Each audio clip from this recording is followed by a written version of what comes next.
Alex Bainbridge here for Green Left. We're at the Magan-djin Brisbane rally against the far-right agenda. I'm here with Greens MP Michael Berkman. Michael, in your rally speech just now, you said that the LNP government, the Liberal National Party government, has done two main things in their first two sitting weeks of Parliament. Can you tell us what they are?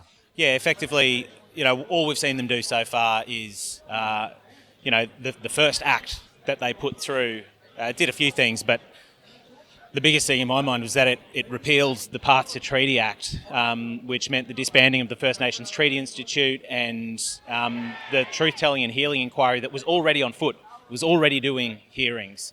And they were just stopped dead in their tracks, no consultation with the community, no consultation especially with Aboriginal and Torres Strait Islander communities. So that was literally day one of the proper sitting Parliament. And in the second week, they smashed through the adult crime, adult time laws, so-called, which mean that kids, predominantly First Nations and very disadvantaged kids, are going to face the same penalties as adults for a whole swag of offences, including potentially life imprisonment. So, it's a really bleak indication of what's to come.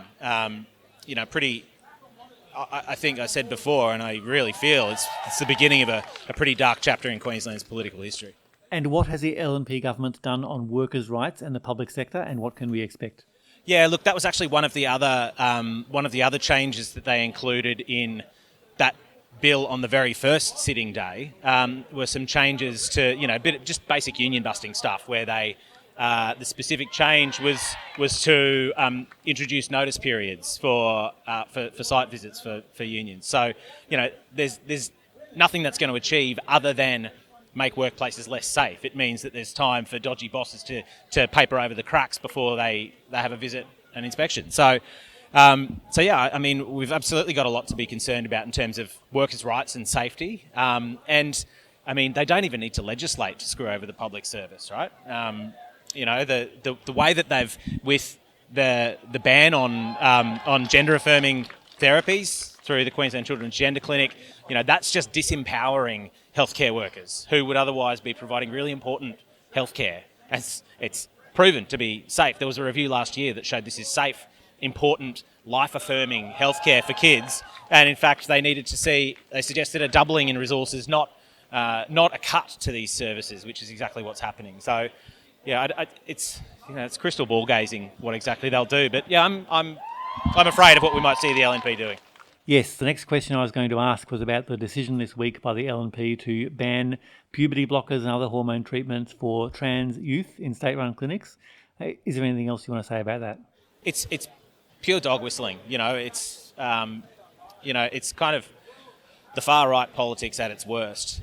We've seen this, back in the federal election in 22. It became a rallying cry for the Conservatives, and it's just devastating that this basic healthcare is being taken away from children, and moreover, puberty blockers, for example, they're used in other types of healthcare. So other kids will continue to be allowed these drugs, but trans kids for some reason are going to be denied this healthcare.